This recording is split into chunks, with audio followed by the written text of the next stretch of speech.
MLADS is something we started a few years back to really help Microsoft understand and share ideas about all that's going on in machine learning. This is an event where we want to be able to learn and network with like-minded individuals, and we want to use every opportunity we can to understand and learn what's changing, what's new in this space. Enlift runs on open source systems, and this open source infrastructure is hosted on Azure, starting from the VMs and the infrastructure to data services to using machine learning services on top of it.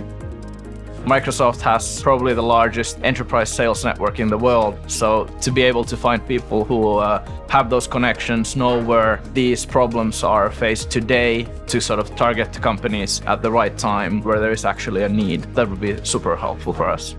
So Microsoft culture has been changing, and we fully embrace open source because we realize the world of technology requires us to actually fully integrate with open source.